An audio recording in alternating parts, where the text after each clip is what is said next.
Et aujourd'hui, on va regarder et on va aller dans le livre de Timothée, chapitre 3, la version du semeur. 2 Timothée 3, version du semeur. Et on va comprendre en quoi nous pouvons toujours nous protéger, nous protéger de ceux qui se sont éloignés de Dieu et que nous pouvons vivre la grâce de Dieu. 2 Timothée chapitre 3, c'est Paul qui donne des consignes à son enfant dans la foi, à son fils dans la foi, Timothée. Et il dit, sache bien que dans la période finale de l'histoire, dans la version Louis II, il est écrit dans les derniers temps.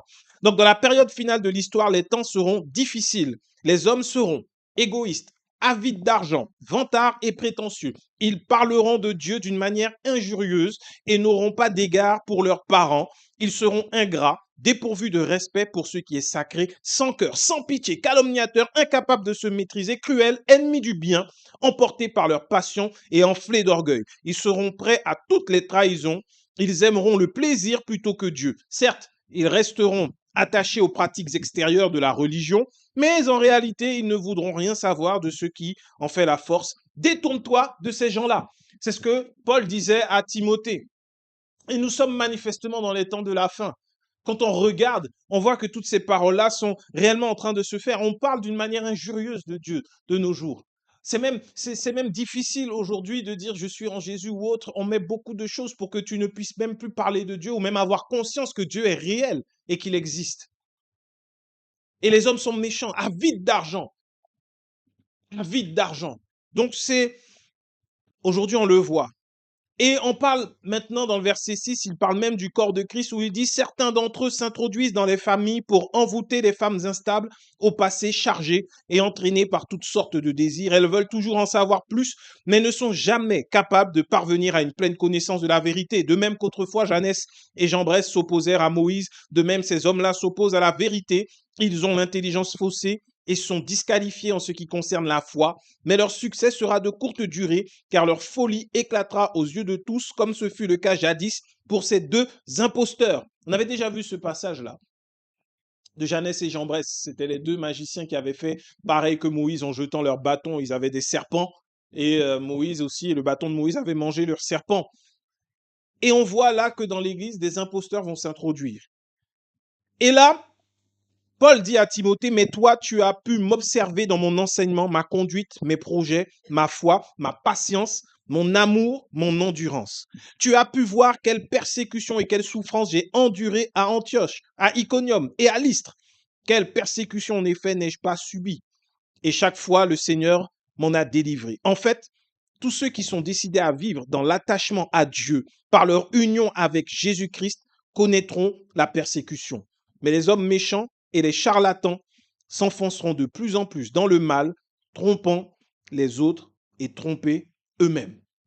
Ce que Paul dit là à Timothée est important. Il lui dit, tu as pu m'observer. Comme on avait pu voir la dernière fois, Paul a écrit le plus de livres dans la Bible.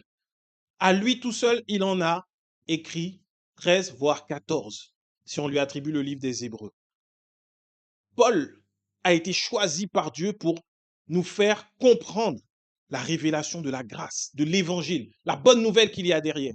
Et il dit à Timothée, vis-à-vis de ce qui se passe dans les derniers temps, avec les charlatans magiciens qui rentrent dans l'église, tu vois moi, observe-moi, mon enseignement, ma conduite, mes projets, ma foi, ma patience, mon amour et mon endurance.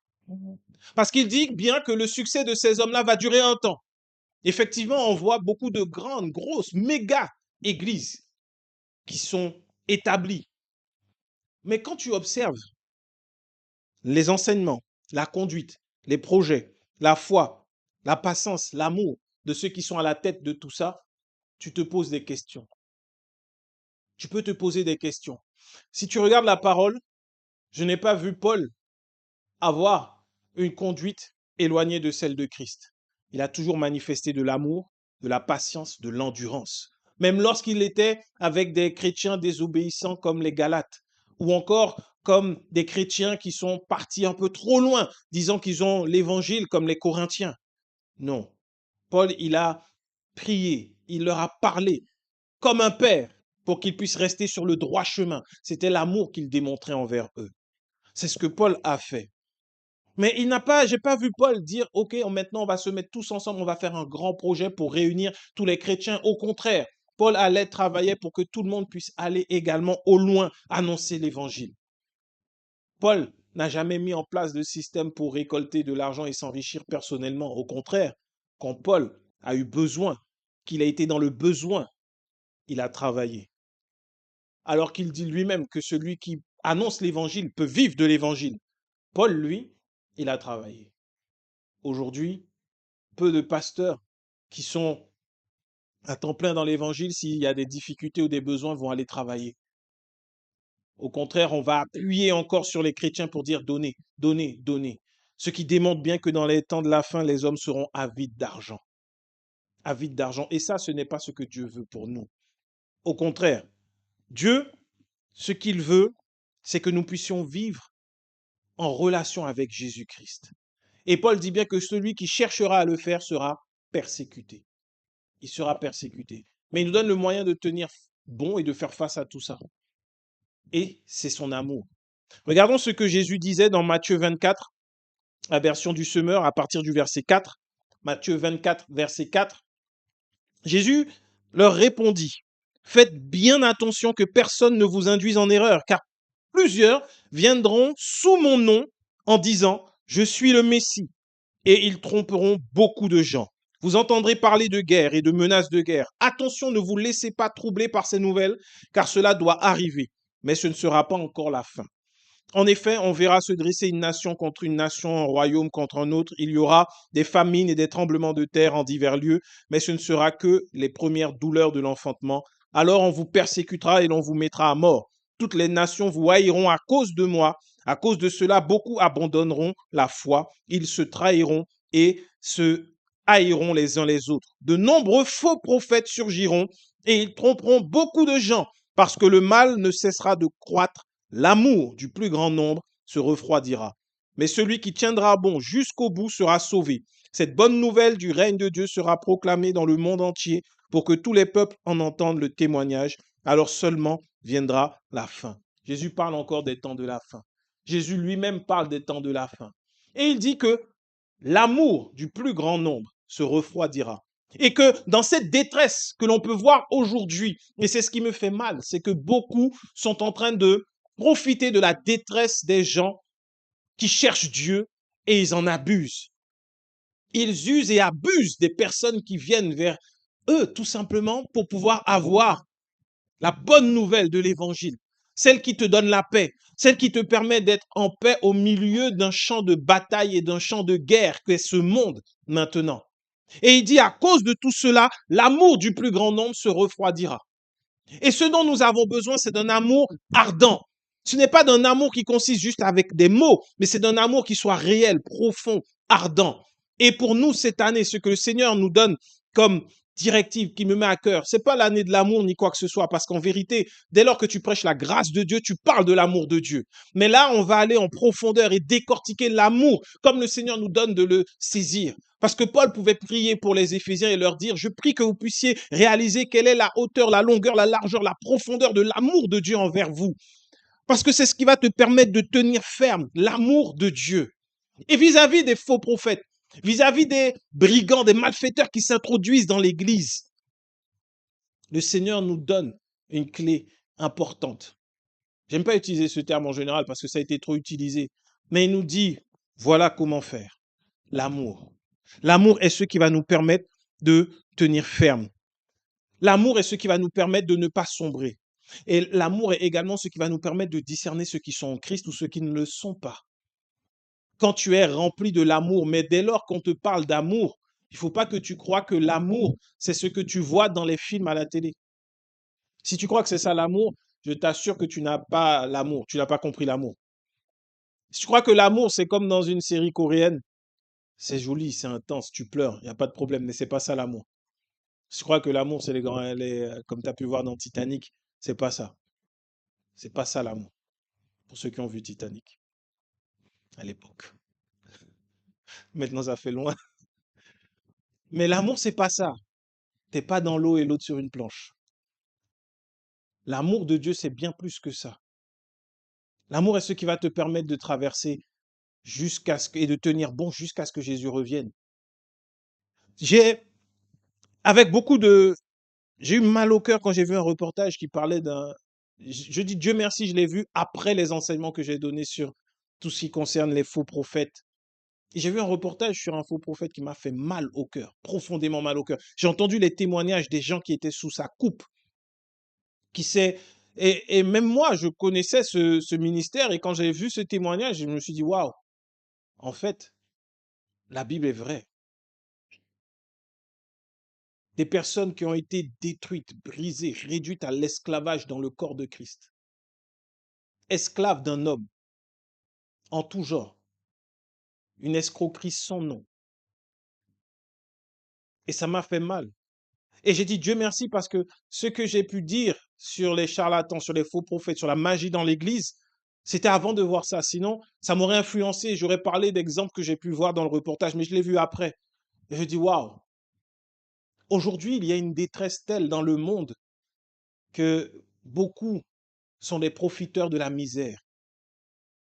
Comme on a pu voir dans les crises qu'il y a pu avoir dans le monde, même dans la dernière grosse crise qui a touché le monde, qui était le Covid-19, il y avait des profiteurs de la crise qui ont voulu gagner de l'argent parce que des dispositifs en France avaient été mis en place.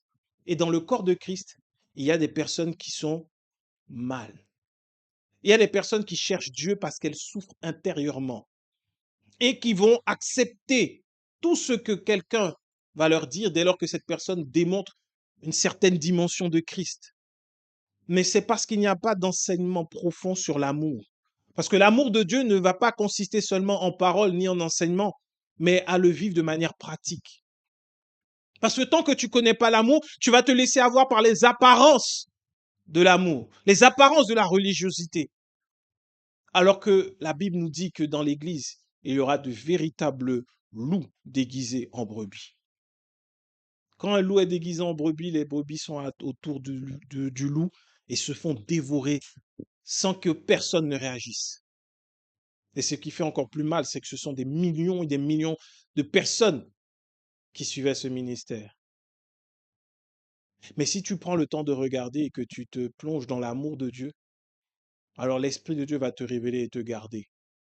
Jésus dit bien que l'amour du plus grand nombre se refroidira. Ne t'étonne pas que dans ces temps de la fin, les gens n'aient plus d'amour, soient méchants. Ça arrive. Et ça arrivera parfois dans le monde, dans le corps de Christ. Pourquoi? Parce que dehors, il y en a qui viendront et qui n'auront pas encore été remplis d'amour. C'est pour ça que Dieu nous remplit maintenant d'amour. Pour ça qu'il nous remplit d'amour. Regardons Romains chapitre 5. Romains chapitre 5, à partir du verset 1er. Dans Romains 5, Paul parle de la justification. Et il y a quelque chose d'extraordinaire que Paul nous dit.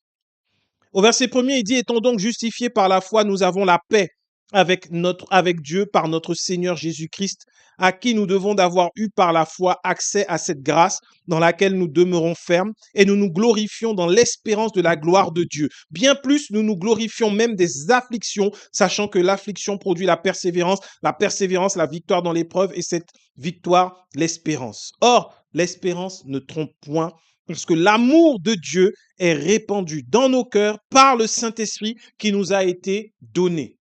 L'amour de Dieu est d'abord répandu dans nos cœurs par le Saint-Esprit.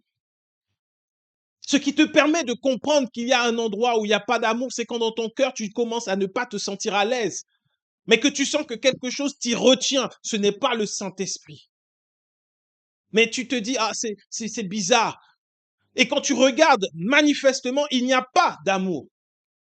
Il n'y a pas cet amour, mais quelque chose te retient. Et on a pu voir que parfois, c'est la magie.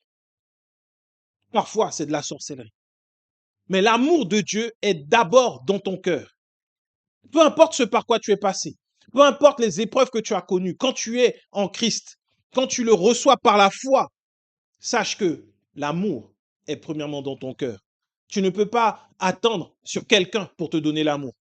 Tu ne peux pas attendre sur ton mari pour te donner l'amour, ton frère pour te donner l'amour. Tu ne peux pas t'y attendre. Tu ne peux pas rester que ce soit tes enfants qui comblent tes besoins en amour. Tu ne peux pas. Ton besoin en amour doit être rempli par Christ et il l'a déposé dans ton cœur, premièrement. Si l'amour est au-dedans de toi, tu ne peux pas aller le chercher dehors, ni t'y attendre dehors. Par contre, l'amour peut grandir, il peut être entretenu et il peut être embrasé par le Saint-Esprit.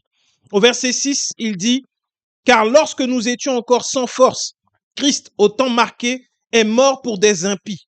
À peine mourrait-on pour un juste, quelqu'un peut-être mourrait-il pour un homme de bien, mais Dieu prouve son amour envers nous en ce que lorsque nous étions des pécheurs, Christ est mort pour nous. À plus forte raison donc maintenant que nous sommes justifiés par son sang, serons-nous sauvés par lui de la colère. Car si lorsque nous étions ennemis, nous avons été réconciliés avec Dieu par la mort de son Fils, à plus forte raison étant réconciliés, serons-nous sauvés par sa vie. Et non seulement cela, mais encore nous nous glorifierons en Dieu par notre Seigneur Jésus-Christ, par qui maintenant nous avons obtenu la réconciliation. La mort de Jésus à la croix est la preuve de l'amour de Dieu. Si tu crois que Jésus est mort pour toi à la croix, c'est la preuve que Dieu t'aime. Et tout ce qui vient faire douter de ce sacrifice envers toi, tu dois le mettre de côté. Si tu veux vivre dans l'amour, tu dois marcher avec cette conviction. Jésus est mort pour moi. Avant de dire il est mort pour toute l'humanité, il est mort pour les hommes, il est mort pour moi. Que ce soit vraiment ce qui alimente ton amour. Et le Saint-Esprit va te rappeler dans les moments difficiles, mais tu sais que Jésus est mort pour toi. Il n'est pas mort pour ton voisin seulement. Il n'est pas mort seulement pour que le monde soit sauvé. Mais le monde est sauvé parce que chacun d'entre nous, nous y sommes. Jésus est mort pour toi personnellement. Il faut que ce soit gravé en toi. C'est là la preuve de l'amour de Dieu. Parce qu'il y en a parfois qui doutent. Quand tu pries et que tu demandes quelque chose à Dieu, tu as demandé à Dieu aujourd'hui, Seigneur, j'ai besoin de 3 millions d'euros parce que si j'ai 3 millions, je vais pouvoir aller faire des terrains, construire pour toi. Mais ça, quand tu ne le vois pas, tu dis, oh, peut-être que Dieu n'entend pas mes prières et il ne croit pas. Non, c'est pas vrai. Dieu n'est pas fou. Dieu est sage. Il peut te perdre avec 3 millions. Mais il est mort pour toi. Ça prouve son amour. Dieu qui est Dieu, lui-même a prouvé à nous, sa création, son amour.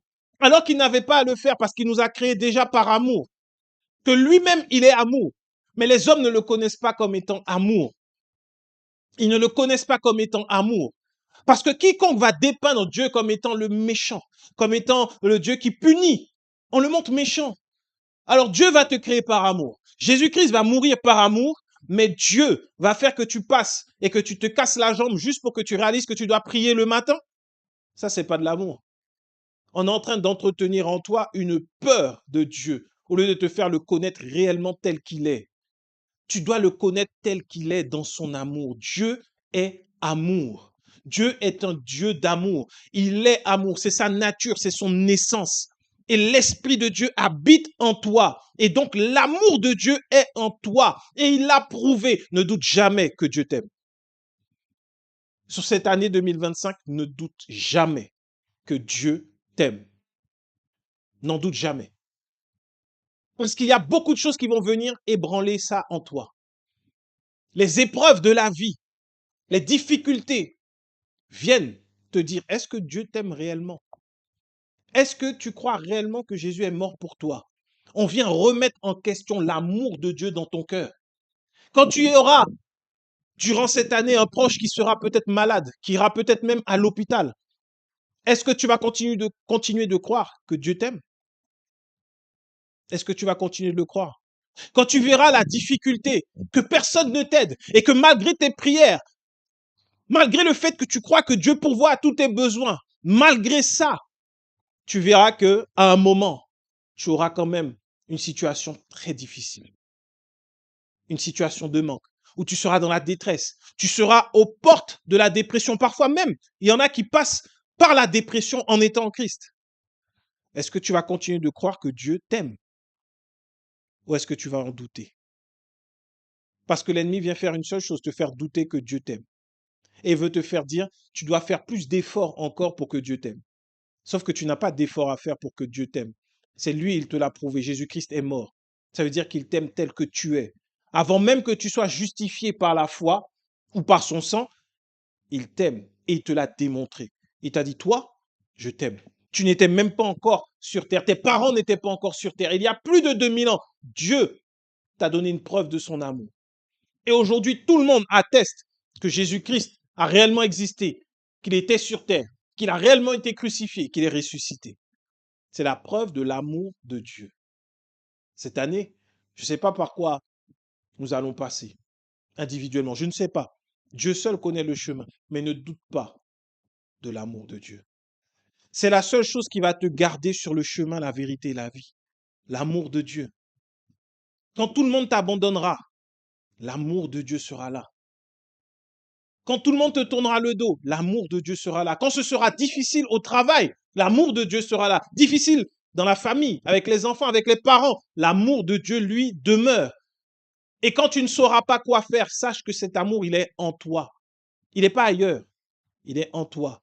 Et il est renforcé par sa parole. Uniquement par sa parole. Les Corinthiens dans la Bible étaient des chrétiens nés de nouveau, un peu comme nous, qui étaient dans une ville très cosmopolite, une ville avec beaucoup de choses qui se passaient. Et ils avaient une vie de l'esprit et tout, et ils voulaient manifester les dons de l'esprit. Et à un moment, ils vont poser la question à Paul, mais qu'est-ce qu'il en est des dons de l'esprit? Et Paul va leur répondre. Dans 1 Corinthiens chapitre 12, en version du Semeur, à partir du verset 27 jusqu'à la fin, et après on va continuer sur le chapitre 13, Paul répond à leurs questions.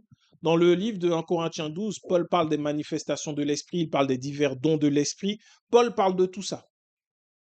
Et moi, ce qui m'interpelle, si vous vous souvenez quand on a regardé sur la magie dans l'église, les charlatans, on a vu que beaucoup, à la fin, viendront vers Jésus en disant, nous avons chassé des démons en ton nom, nous avons fait des miracles, nous avons prophétisé même en ton nom. Et Jésus leur dira, je ne vous connais pas, vous qui commettez l'iniquité. Ce qui veut dire que beaucoup de personnes qui sont dans le corps de Christ et qui font beaucoup de choses, Jésus ne les connaît même pas. Ça veut dire que tu ne dois pas regarder au miracle, tu ne dois pas regarder aux prophéties, tu ne dois pas regarder seulement à ça pour dire lui, c'est un véritable homme de Dieu. Les signes, les miracles, les prodiges ont été donnés pour le corps de Christ, effectivement. Mais ce n'est pas ce qui va déterminer que là où il y a des miracles, des signes, des prodiges, que c'est vraiment Dieu qui est manifesté. Mais maintenant, tu vas me dire, mais c'est compliqué, mon frère. Dans ces temps-là, on a besoin de guérison, on a besoin de miracles. Oui ou non? Est-ce que tu en as besoin ou pas? Un peu? Beaucoup? Passionnément? À la folie? On a besoin de miracles. Et moi, ma prière, ce qui me prend le cœur vraiment, c'est Seigneur, où sont les signes, les miracles, les prodiges qui accompagnent ceux qui croient? Parce que quand je regarde à gauche, tu dis, ah, il y a des choses, on essaie de dire que le témoignage, on met ça, on ramène la gloire à l'homme. Et il y en a qui font qui truquent les miracles. Hein, il y en a qui disent ils ont ressuscité des morts, au final, la personne n'était pas vraiment morte, ils mettent ça en scène. On voit beaucoup de choses. Tu te dis, mais où sont les véritables miracles? Parce que moi, quand je regarde la parole, je vois que Paul, il a prié pour un jeune homme qui était sur une fenêtre, qui s'est endormi, qui est mort. Il est tombé, il est mort. Paul l'a laissé là, il est allé, il a prié, il a ressuscité. Pierre, on l'a appelé pour aller ressusciter Dorcas, elle a ressuscité. Les malades, on les mettait dans la rue afin que l'ombre de Pierre puisse les guérir. Ils étaient guéris. On mettait des torchons, des mouchoirs sur Paul pour chasser des démons partaient. Je me dis, mais Seigneur, est-ce que tu as changé? Les miracles sont toujours là. Mais aujourd'hui, tu vois tellement de choses que tu ne sais pas si c'est Dieu, si c'est pas Dieu. Et en plus, la Bible te prévient que à la fin, beaucoup diront, c'est moi, je suis le Messie, ils auront des miracles. Et si tu lis même le livre d'Apocalypse, tu verras que la bête va venir faisant beaucoup de miracles aussi et beaucoup vont être séduits par cette bête. Dis, mais Seigneur, moi, je veux ces signes, ces miracles dans l'église. Je ne veux plus voir des gens être assis dans l'église et être malades. Je supporte pas ça. Je n'aime pas ça. Seigneur, comment faire? Et je crois que les Corinthiens avaient cette même question sur la manifestation de l'Esprit. Et Paul va leur dire, au verset 27, or la version du semeur, or vous vous constituez ensemble un corps qui appartient au Christ et chacun de vous en particulier est un membre. C'est ainsi que Dieu a établi dans l'Église, premièrement les apôtres, deuxièmement les prophètes, troisièmement les enseignants, puis viennent les dons suivants qu'il a fait à l'Église, les miracles, la guérison de malades, l'aide, la direction d'Église, le parler en langue inconnue. Tous sont-ils apôtres? Tous sont-ils prophètes? Tous sont-ils enseignants? Tous font-ils faire des miracles? Est-il donné à tous de guérir des malades? Tous parlent-ils des langues inconnues ou tous les interprètent-ils? Évidemment non. Aspirez aux dons les meilleurs. Pour cela, je vais vous indiquer l'approche par excellence. Donc tout ça, ce sont les dons qu'il y a dans l'Église. Tout ce que tu peux retrouver dans l'Église. On n'est pas là pour parler de ça, mais dedans, tu vois qu'il y a le fait de guérir les malades, le fait de parler en d'autres langues. Je ne parle pas du parler en langue. Il y a des personnes qui ont reçu le don, ils étaient là, ils se lèvent et ils vont parler espagnol comme ça, sans jamais avoir appris l'espagnol. C'est un don qui vient de Dieu. Il y en a qui ont le don de diriger l'Église, la direction d'église. Oui, oui, c'est un don dans l'Église. Il y a des personnes, elles ont ce don-là, tu les mets à la direction, elles sauront organiser les affaires dans l'Église, pas le corps de Christ, l'Église locale, la direction d'église. Donc, il faut retrouver ces dons-là dans l'Église. C'est bizarre, on n'aspire pas beaucoup à ces dons dans l'Église. On préfère prophète, on préfère guérir les malades, mais le don de diriger une Église, ça, c'est un don qui est précieux également. Ça évite beaucoup de déviance parce que cette personne saura exactement organiser comme il le faut dans l'Église. Après, il y a le parler les langues inconnues. Tous ces miracles-là sont là. L'aide. Ce qui est bien dans la version du semeur, on parle de l'aide. Tu sais qu'aider, c'est un don de l'esprit. Aider, tout simplement. Et malheureusement, souvent, les personnes qui ont le don pour aider, on les met un peu on les utilise comme des esclaves à l'église. Parce que c'est un don. Le frère, la sœur, tu peux faire ce qu'il veut, il va aider. Et quand il va aider, ce sera véritablement de l'aide, quoi. Toi, tu vas donner un coup de main, mais l'autre, il va aider. Et quand il va aider, tu vas voir des choses être transformées parce que c'est un don de l'esprit. C'est un don. Et juste pour que tu puisses comprendre rapidement sur les dons là, pendant qu'on y est, tu veux comprendre un peu c'est quoi le don de l'aide. C'est ce que Dieu a donné à Adam, tu vois, l'épouse, la femme. C'est l'aide semblable. Tu vois ce qui se produit quand deux êtres se marient, un est l'époux, l'autre est l'épouse. Le mari connaît l'épouse et l'épouse donne des enfants. Un mari va travailler, il va rapporter et l'épouse va transformer ces choses-là, tu vois. Parce que je me rappelle encore, je sais pas si c'est un poème ou autre, mais tu donnes à une femme une graine, elle va te donner un arbre, tu lui donnes une maison, elle en fait un foyer. Ça, c'est la capacité d'aide qui est dans la femme. Et quand ça se retrouve dans l'église, ce sont des personnes à qui tu confies des petites choses, mais après, elles t'aident tellement que ça devient magnifique. La femme est l'exemple de l'aide que tu peux avoir quand tu comprends bien le don. C'est quoi aider?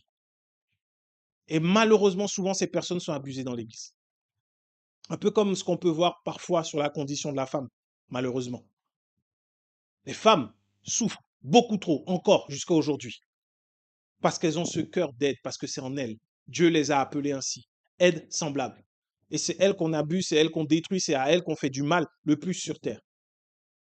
Parce que ce sont des aides semblables. Et dans l'Église, il nous faut considérer les personnes qui ont le don pour aider, parce que ce sont des personnes précieuses au corps de Christ. Et donc, Paul parle de tous ces miracles, il dit, est-ce que tout le monde va le faire? Non. Mais pour avoir les dons, d'aspirer à ces dons-là, il te dit la voie par excellence. C'est quoi la voie par excellence pour manifester les dons spirituels? Est-ce que tu sais c'est quoi la voie par excellence? Est-ce que c'est l'obéissance? Est-ce que c'est la prière? Est-ce que c'est le sacrifice? La dévotion personnelle? Est-ce que c'est la sanctification qui fera que tu auras des dons qui seront puissants? Non. Paul le dit. 1 Corinthiens chapitre 13, version du semeur. Il donne la réponse tout de suite.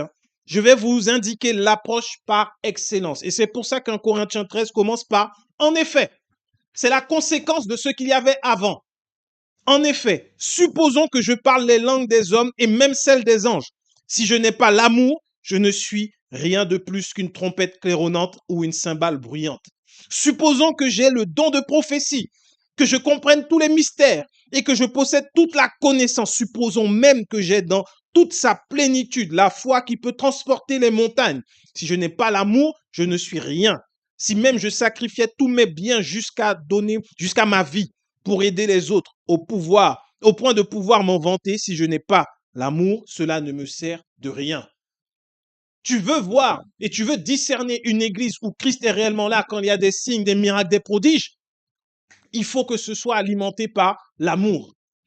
Parce que quelqu'un qui reçoit un don de Dieu, s'il est alimenté par l'amour de Dieu, même s'il n'a pas toute la connaissance de la parole de Dieu, quand il va prier pour toi, tu seras guéri. Et cette guérison, elle sera, tu vas pas, tu vois, la personne ne va pas dire oui, c'est moi que tu dois honorer. Non, quand il donnera sa vie, Paul décrit bien ce qu'on voit aujourd'hui, des gens qui parlent en langue. Tu dis, waouh, cette personne, c'est extraordinaire quand elle parle en langue. Mais quand tu la connais, tu n'as pas envie de passer une minute avec elle parce qu'elle a un mauvais caractère. Elle n'a pas d'amour. Là, le don, il est là, mais sans l'amour, ce n'est pas la voie par excellence. Il y a une voie par excellence pour les dons spirituels et c'est l'amour. Parce qu'il y en a d'autres qui prennent d'autres voies pour avoir des dons. On a pu le voir par la magie. Ils prennent d'autres voies. Ils prennent la voie de la sorcellerie. Ils prennent la voie du satanisme, d'alliance avec le diable. Pourquoi? Pour du pouvoir. Simon le magicien. Simon le magicien n'était pas là dans la ville juste à faire des petits tours, faire sortir une colombe d'un mouchoir. C'est pas ce qu'il faisait. Ce qu'il faisait, c'était de la vraie sorcellerie. Il faisait des choses qui étaient considérées comme étant la grande puissance de Dieu. Et là, on parle de personnes qui connaissent la Bible, qui savent que Dieu a ouvert la mer en deux, que le peuple passe à pieds joints, à pieds secs, pas à pieds joints. Ça aurait été long. À pieds secs. Et là, il disait que ce que Simon faisait, c'était la grande puissance de Dieu. Parce qu'il était allé les chercher auprès de sorciers. C'est sûr. Et si tu regardes bien, il y a un détail, des fois on passe à côté de ce détail quand on parle de Simon le magicien. On dit bien que toute la ville l'écoutait. Mais tu vas écouter qui? Quelqu'un qui passe comme ça et qui me parle? Non. Tu vas écouter quelqu'un qui prêche. Simon était là établi comme étant un serviteur de Dieu. Il parlait à la ville et la ville l'écoutait. Donc il se levait et il prêchait. Et il devait certainement dire des choses pour que les gens croient qu'il était envoyé de Dieu, parce qu'il n'aurait jamais dit certainement cette puissance, c'est la grande puissance de Dieu. Mais quand Philippe est arrivé, Philippe rempli d'amour de Dieu, parce que Philippe, il servait aux tables. Philippe était diacre dans l'église de Jérusalem. Donc il avait cet amour pour les âmes qui venaient recevoir la parole. Et Philippe, il est allé, il y a eu des dons, des prodiges, des miracles qui se sont produits. Et là, les gens ont vu la différence. Tu veux voir la différence? L'amour de Dieu. Paul dit bien, je pourrais même avoir la foi pour transporter les montagnes. On parle de foi. On n'est pas en train de parler d'autre chose. On parle de la foi qui déplace les montagnes. S'il n'y a pas d'amour, tu peux être rempli de foi, mais si ta foi n'est pas alimentée par l'amour, ça ne sert à rien. Paul te dit, tout ça là, ça ne sert à rien. Ça va finir en désastre. Tu seras rempli de dons. Tu peux faire des miracles.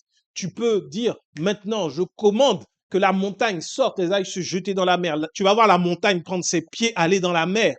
Mais ne te dis pas que là, c'est là que je dois être, s'il n'y a pas l'amour.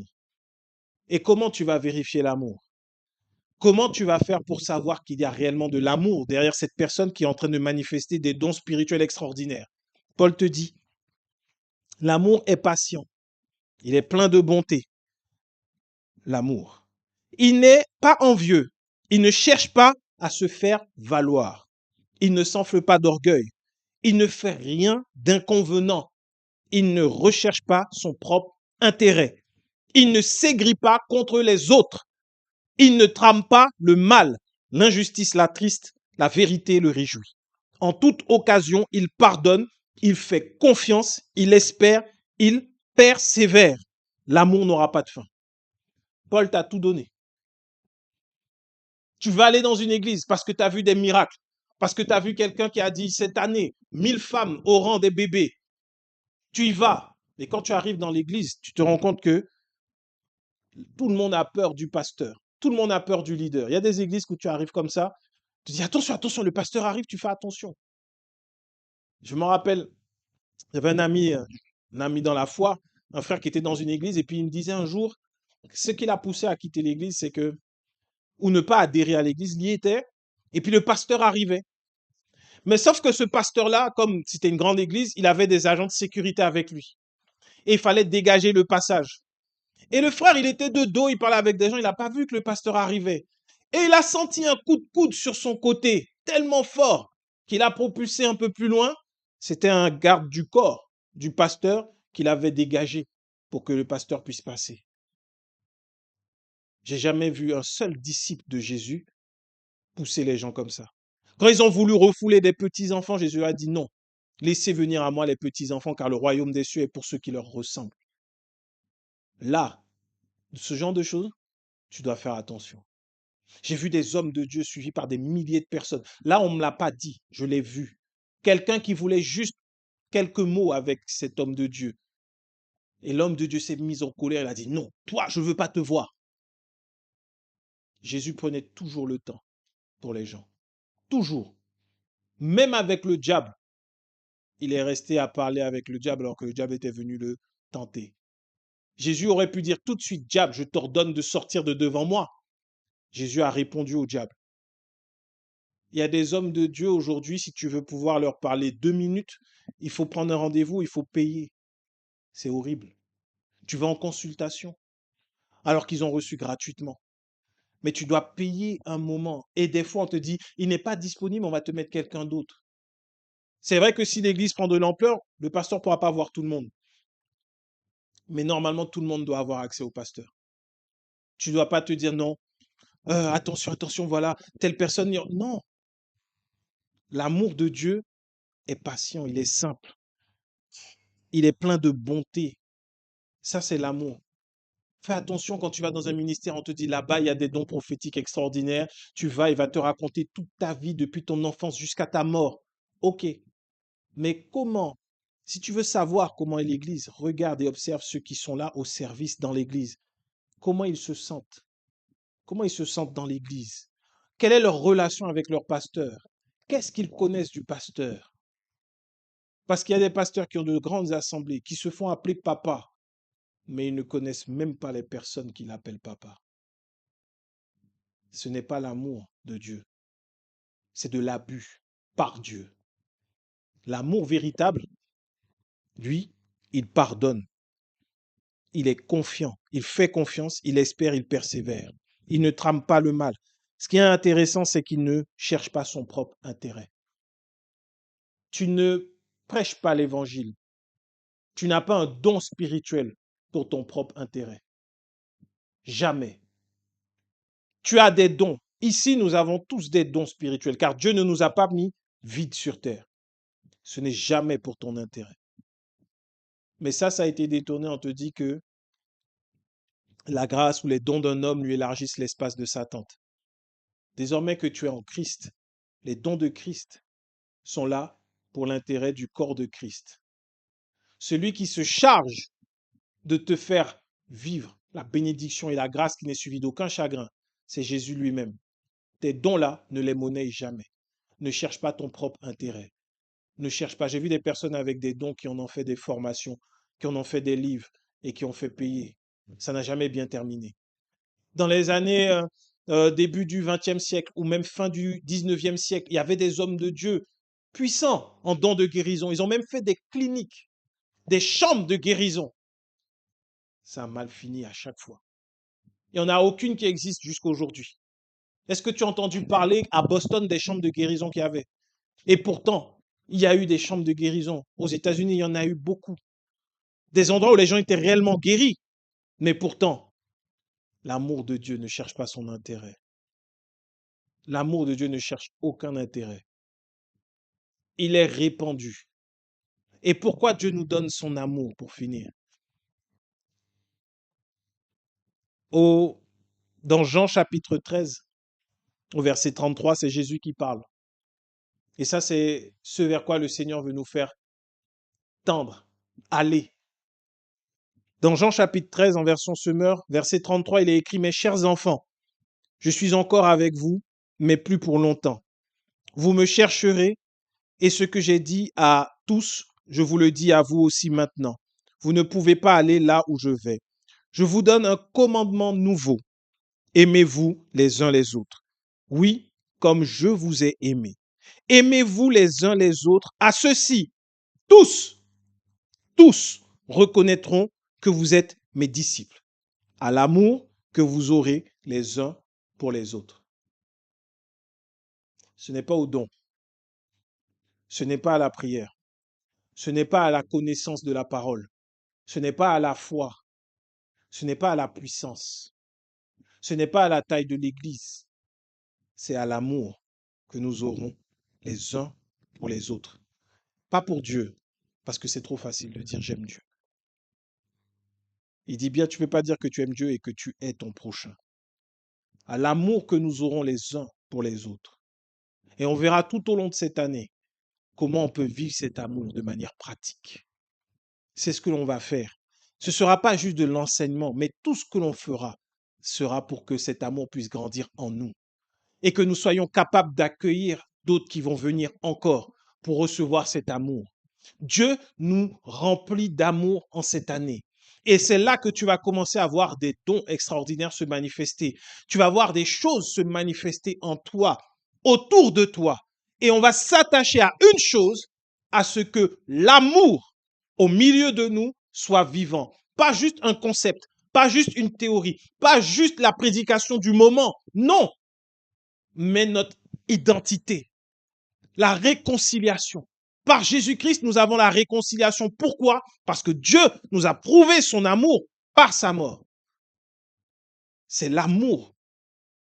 Alors prépare-toi bien cette année et pour toutes les autres années, jusqu'au retour de Christ, ça ne s'arrêtera pas. L'amour sera semé dans nos cœurs. Et quiconque ne voudra pas manifester l'amour sera mis de côté tout simplement. Tout simplement, pas par moi, mais par l'Esprit de Dieu.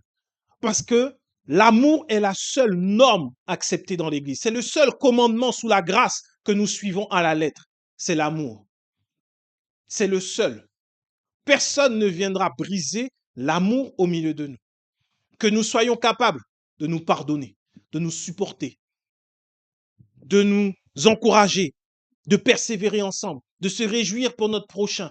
Que nous soyons capables de manifester cet amour, d'avoir de la patience les uns envers les autres, de la tolérance, que nous n'ayons pas d'orgueil parce que nous allons faire quelque chose, mais que nous soyons humbles, que nous puissions regarder les autres comme étant au-dessus de nous, que nous ne puissions pas juste parler, mais que nous puissions le manifester. C'est ce que le Seigneur me met à cœur, c'est ma prière, et c'est ce vers quoi il nous conduit. Il nous conduit. Et cette responsabilité, il l'a confiée à chacun d'entre nous. Il me l'a confiée également. Et nous allons le vivre. Et si jamais, au long de l'année, on s'oublie, on se perd, tu as légitimement le droit de dire, hé, mon frère, rappelle-toi ce qu'on s'est dit aujourd'hui. Là, tu t'es éloigné de l'amour. Là, je ne sens pas que je suis aimé. Viens, dis-le. Qu'on s'ajuste devant Dieu. On marche dans la vérité. On marche dans l'amour. L'amour de Dieu a fait que Jésus a pu dire à Pierre, arrière de moi, Satan, quand il était en train de le détourner de sa voie. Et l'amour de Dieu a également fait que Jésus a relevé Pierre une fois qu'il était tombé et qu'il s'est écarté. Ça, c'est l'amour de Dieu. C'est cet amour-là. Souviens-toi, combien de fois pardonnerai-je mon frère pour un péché qu'il a commis vis-à-vis de moi? 7 fois, 77 fois. Alors sache que pour cette année, plutôt que de bonnes résolutions, de dire, comme je pu dire pendant des années, ah, cette année, c'est l'année où je fais mon régime, ça marche pas. Ça marche pas parce qu'à chaque année, tu te dis, oh, je vais faire un régime. Ça marche pas. Ou cette année, je me remets au sport, ou cette année, je promets de conduire moins vite. Non, ça, ça c'est des résolutions charnelles. On n'est pas dans de la résolution. On est dans la continuité. Le Seigneur nous a enseigné sa grâce, son amour. Maintenant, à nous de le pratiquer. Et ce sera envers notre prochain. Là, personne ne pourra venir me dire, ah non, non, non, j'ai reçu sur le message sur l'amour. C'est beau. OK. C'est ton prochain qui doit me dire qu'il y a de l'amour. Nous devons nous-mêmes témoigner que, effectivement, le message a pris vie au milieu de nous. Et ça se prouvera par l'amour les uns envers les autres. Donc cette année, prépare-toi à être aimé. Je ne te parle pas de message pour ton anniversaire. Je te parle pas de cadeau pour ton anniversaire. Non. Moi, je te parle de l'amour véritable de Dieu, de soutien dans les moments difficiles, de prière quand il y en a besoin, de réprimande aussi quand il y en a besoin. Mais pas moi envers toi, les uns envers les autres. Je suis au-dessus de personne. Si je fais mal, dis-le-moi. Si tu fais mal, je te le dirai. Ça, c'est l'amour. Comme on a pour nos enfants. On va pas dire à nos enfants, ah, c'est bien, continue, joue avec le feu. Peut-être que quand tu te brûleras, tu comprendras. Non, tu le réprimandes et tu lui dis durement, ne touche pas. C'est pas bon pour toi. Quand Paul a réprimandé Pierre, c'était par amour. Tu ne marches pas droit dans la vérité là.